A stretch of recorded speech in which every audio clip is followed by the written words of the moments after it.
Join us as we dive into the wild world of government auctions and take you behind the scenes to uncover the cool and unique ways bidders from across America are utilizing the items they've won on Municibid, like an ambulance repurposed into a work truck, to a city bus converted into an RV, and so much more. Welcome to the Municibid Podcast.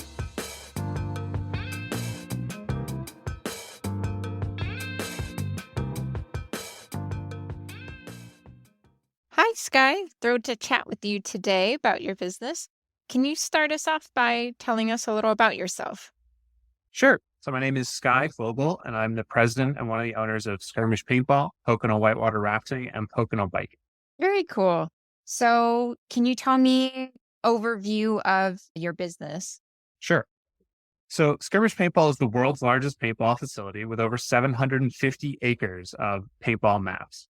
We put everything on these maps, from old style wooden forts to we made a replica of the Alamo, to castles, to towns, to cities, to villages, to giant cargo containers, right? So if you can play it in a video game, my goal is to let you be able to play it in real life.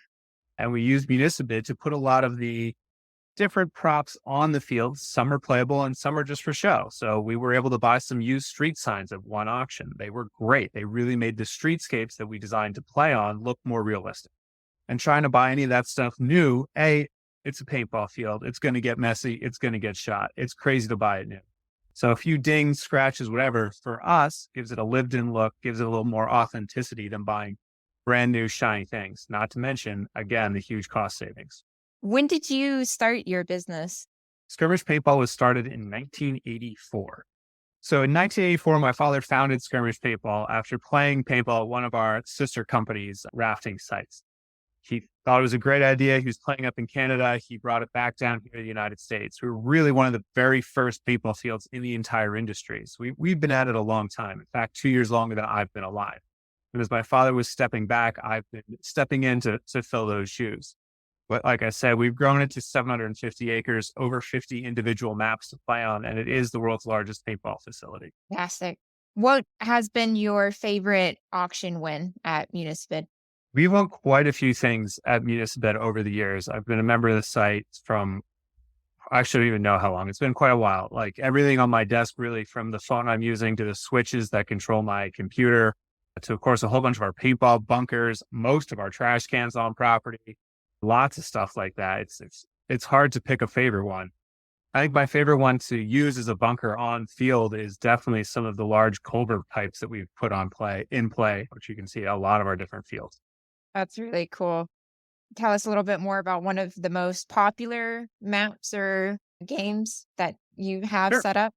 Sure. So one of our most popular maps is Tittman City. So Tittman City consists of approximately 36 buildings that's been used for our, obviously, paintball games, but it's also been used for Department of Defense training and testing, military training and testing, SWAT team, CQB, so close quarter combat training, and obviously lots and lots of paintball. And we've used a number of things we've won on Municibid there.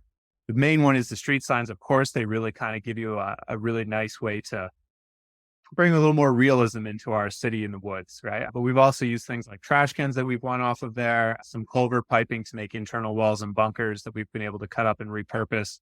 All that kind of stuff really makes for a very immersive and still really fun to play map. Wow, that's awesome. What's the strangest item that you think you've won? So the strangest thing I've won that I've used? Yeah.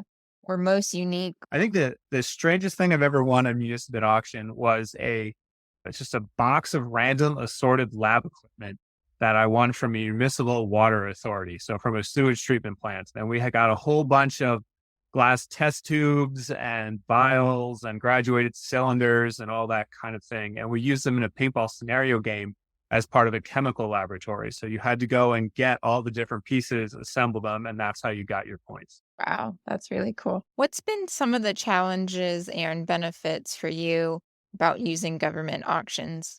I've bid on some other things at specific military properties or bases and things that we've been alerted to potential auctions. But for me, Municibid is the cleanest. So it's so easy. You can go on and you can search by location, which is big for us because we're not buying things to be I guess you put it, normally used. So for us, transportation is really tough. So we need to make sure that I can send a truck and I don't get killed on the transit. So being able to search by a mile radius is awesome for us. And it's definitely the easiest. It's super simple. I mean, it's eBay for municipal auctions. It really works.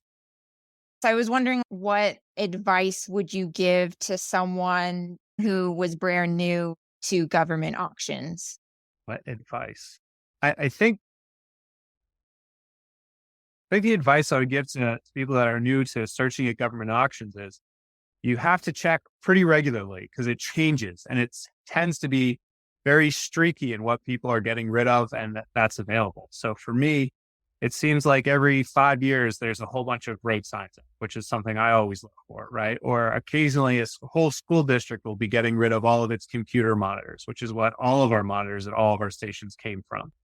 But it seems like there's streaks to some of that stuff, but there's always a really nice supply of general office equipment. So it depends on what you're looking for. If you don't find it the first time, check, every other week, or I check once a month personally.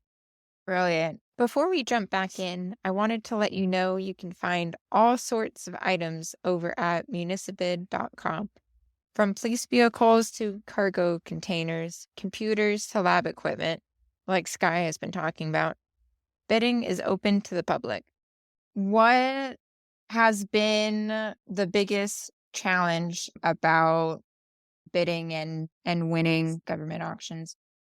Some of the biggest challenges are the pickups, as very few people will ship, especially because we're bidding on larger items. Like I said, large culvert pipes, or for instance, I bought all of the phones from a municipality because they were upgrading their phone system, and just getting there and getting everything loaded up and into my truck. Because normally I go by myself. If it's a big item, I'll send 2 or 3 people, but they sell things that are very large occasionally, and they very rarely have any help with the loading. So you really have to be prepared to move whatever it is you bought by yourself. And sometimes out of very weird back corners of storage lots and things. Definitely. Yeah, definitely unique. What do you like the most about government auctions as opposed to maybe regular auctions or regular stores? For me personally, I like the auctions. I like government auctions because there's an appropriate quantity of stuff for the size business we are, right? Like I'm not bidding on a single trash can, or I'm not bidding on a single telephone. That's really nice. We're an outdoor company, so we're all about making sure the environment is as clean as possible, right? If we have bad weather, if we don't take care of the environment, it doesn't take care of us. That's our office. It's really outside. I'm outside 6 days a week, right? So because of that, I'm a huge proponent of reusing. If I can reuse something, I don't have to buy it new. I don't have to generate a new waste stream because of that. Reusing and repurposing stuff is something that, especially in our paintball company, we live by. It's a true motto for us. Really cool to hear Thank you. that. That's something I've been hearing from our sellers too, really appreciating the recycling aspect of government auctions.